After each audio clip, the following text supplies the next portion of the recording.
This MagnatesMedia's thumbnail pulled millions of views, and honestly, it looks way more complicated than it actually is. So I'm recreating it from scratch and showing you the exact process you can use too. So let's get started. So we'll start by going to this site, which I showed in my previous video too. That was 10 months ago anyways. This website has very cool editable YouTube thumbnail templates that we can use in our projects. For example, I like this one's background, which is close to what we need. I'll just be using it as a base. So I downloaded it quickly and loaded it in Photoshop. Now here you can see the file is fully layered and has all the adjustment layers as well. I'll simply just grab this background group and copy it by pressing Ctrl+C and then paste it in our thumbnail project. It has some issues, but we don't have to worry about it as it's just a base, and most of it is going to be covered anyways.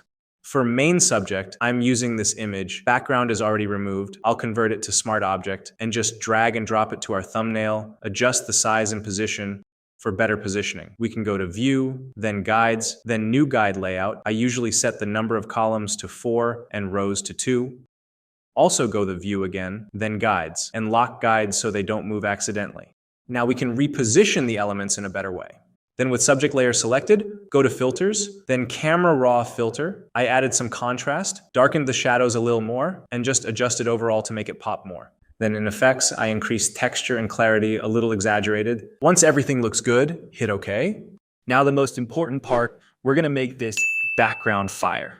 To do that, simply search for fire overlays on Google and look for some good images. We can simply right-click on the image and copy it, then paste it in our project by pressing Ctrl+V, scale and position it where you like, and set this layer's blend mode to screen so that only the fire is visible. This is basically what we have to do. Just place the fire overlays to form that explosion like the original thumbnail, so I'm going to quickly do exactly that. We'll place the first one here, adjust its size and position a little, then copy and place one here on the left side. Then copy one more, gonna right click and flip this one and place it here. Then here, I'll add a big one. Similarly, one on the other side, scale and reposition it a little bit to match with the original thumbnail. I quickly did some more adjustments and added more fire overlays and used masks to erase the unwanted areas. Next, I created a gradient map layer above the background fire layers and added these colors. If you want, you can pause the video and copy. This step just makes all the fire overlays merge into one if you use multiple different overlays. Next, create a curves adjustment layer below the gradient map and drag this point up to brighten up the background a little bit. Then select both layers and press Ctrl+G to group them. With the group selected, click on this button to create a mask and then paint with black color to erase the areas that are not needed. I removed these extra red colors at the back. The explosion looks good now. Then create a new solid color below the subject layer. Pick this red color, set its blend mode to color dodge, lower its fill a little bit, select and invert the mask by pressing Ctrl+I, and then paint with white color for some extra fire glows like this. Once it's done, turn off the subject layer for a moment, select the top layer below the subject layer, and press Ctrl+Alt+Shift+E to create a merged layer of the background. Convert to Smart Object, then go to Filters, Blur Gallery, then Field Blur. We can select this point and adjust the blur amount from here. I'll make it all the way down to 0 and place it around here. Then click here to create another point, set its amount to 0 as well, one more here, and then here at the top, I'll leave some blur at this point, then add one more here with some amount of blur, similarly one on the other side. Once you're happy with it, hit OK. Then I imported Amazon's logo, positioned it at the center. Then to make it white, I used Color Overlay.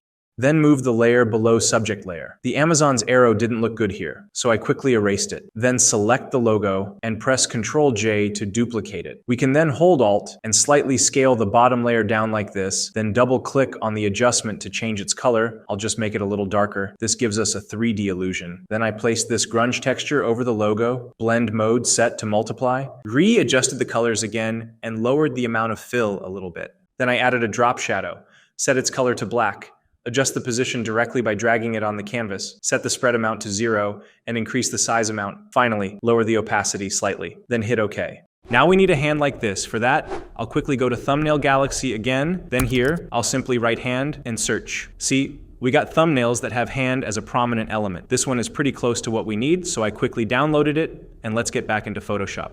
We can see the file has all these boxes and elements in separate layers, which is really cool. We'll turn off all these elements so the guy can be fully visible. Make sure this correct layer is selected, and now we can grab rectangular marquee tool and make a selection of this area and simply press Ctrl C to copy. Then here in our thumbnail, press Ctrl V to paste the selection. Using eraser tool, I'll quickly erase the unwanted areas of his arm. Convert this layer to Smart Object, then scale and position it around here. This matches with his body perfectly. Then I imported this Amazon card and positioned it above the banknote here. Then with hand layer selected, click on this button to create a mask. Then with brush, paint with black color to erase the banknote like this. Then we'll create a mask on the card layer. And same way, we'll erase this area of the card so that it looks like he's actually holding it. Painting with black color on the mask erases the image, and painting with white color will bring it back. Once it's done, create a hue saturation adjustment layer. Clip it to the card layer. Then bring down the lightness a lot. Invert the mask by pressing Ctrl I. Decrease the brush flow from here. Then simply paint some shadows on the card below his fingers to make it look natural. Then I match the hand's color with the face using another hue saturation adjustment layer. Then select all the foreground elements, including his body, and group them. Then create a solid color. Pick this color. Clip it to the group. Set the blend mode to color dodge. Reduce the fill amount as needed. Invert the mask, then simply start painting some highlights on his face. Like this on the edges, don't have to overdo it, just subtle. Then on the right side as well, just a little, and then some highlights on the hand as well. This will help it merge with the composition more naturally. Then I imported this bag, scaled and positioned it here at the corner. Then go to Filter, Blur, and then Motion Blur.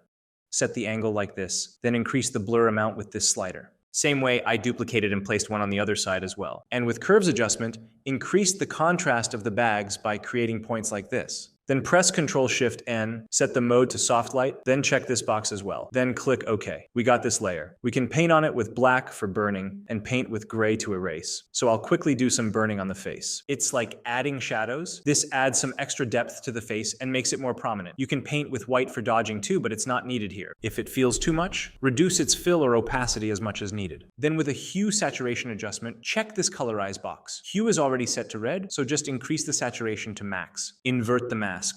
Then paint on the eyes to make them red like the original thumbnail. Then create one more hue saturation adjustment. Set the saturation to 0. Then a curves adjustment and drag a point up like this. Then select both these layers and group them by pressing Ctrl G. Then click on this mask button to create a negative mask.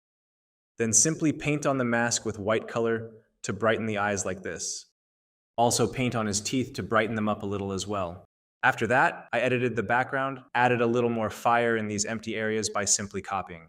Then with a light gray solid color, I painted some haze in the background. Gray color isn't necessary. You can use warm colors too. Then I imported this fire particles image. We can simply make a selection of an area. Press Ctrl C to copy it. Select any layer in the background and then press Ctrl V to paste above that layer. Position it wherever you like. And the change its blend mode to color dodge and reduce the fill slightly. With a mask, erase unwanted areas. Now with the same process, I copied the particles, pasted and positioned on this side, blend mode to color dodge, and then place one more here, and clean it up with the mask. Then with a new hue, saturation adjustment, decrease the lightness, and paint some shadows on this bag like this to add some depth to it. Similarly, paint some shadows on this bag as well. Then with a white solid color, I added some glows like this on the Amazon logo behind.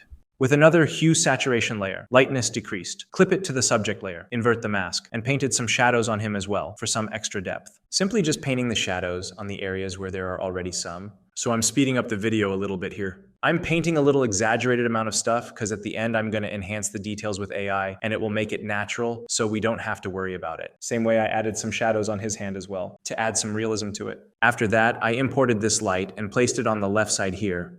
Blend mode set to color dodge, and then quickly made some color corrections and a few more adjustments to blend it well with the background. Then added some contrast to the card with a curves adjustment layer. Now to create this effect on the card, create a new solid color, pick a red color, and then click OK. Then grab the lasso tool from here and make a selection similar to this. Then select the mask and white as the foreground color. Press Alt Backspace to fill the color into the selection. Then click on this button and then bevel and emboss. You can pause the video and copy these settings if you want. This will give it a subtle 3D effect. Then check on this drop shadow box as well. And again, you can copy these settings if you like. You can see it looks good now. Click OK once done. Then I place this blood texture over our shape. Make a clipping mask by clicking between these two layers while holding Alt key. With curves adjustment, increase some brightness and contrast by creating a curve like this. Lastly, set the blend mode to overlay.